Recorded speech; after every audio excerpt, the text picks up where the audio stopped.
Hello hello, aujourd'hui je vais vous présenter la menace du stéréotype en psychologie sociale. Je vais d'abord faire un point sur la définition de stéréotype, puis nous verrons ensemble le phénomène de la menace du stéréotype avec l'expérience qui a permis de le mettre en lumière. Le terme stéréotype est souvent confondu avec les termes préjugés et discrimination, donc on va commencer par de petites définitions. Le stéréotype est une croyance sur un groupe de personnes.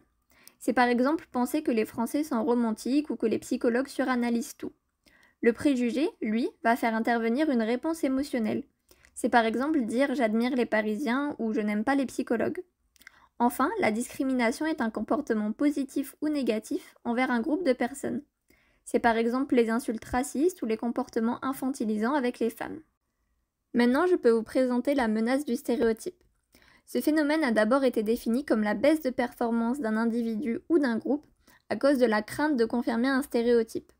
En effet, le stéréotype existant crée une pression et cette pression utilisera des ressources de traitement qui auraient pu être utilisées par la tâche. Pour mieux comprendre ce phénomène, je vais vous parler de l'expérience de Steele et Aronson.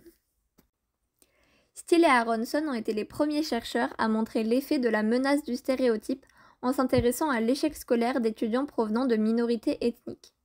Sachant qu'il existait un stéréotype selon lequel les étudiants noirs auraient de moins bonnes capacités intellectuelles que les étudiants blancs, ils ont invité des étudiants noirs et des étudiants blancs à réaliser une tâche.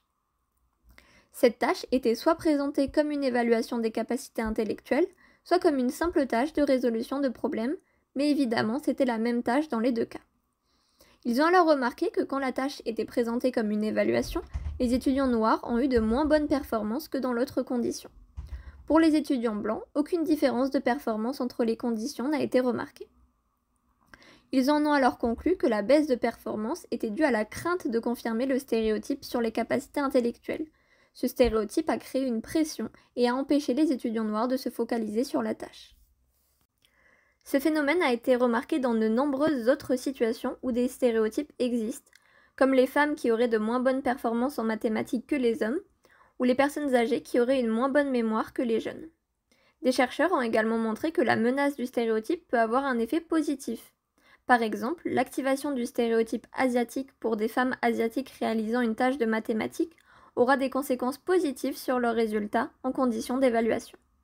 Voilà, j'espère que cette vidéo vous aura plu. Si jamais vous avez des questions ou avez envie d'avoir plus d'informations sur d'autres expériences de la menace du stéréotype, n'hésitez pas à demander en commentaire. Et sinon, je vous dis à bientôt pour une prochaine vidéo de psychologie.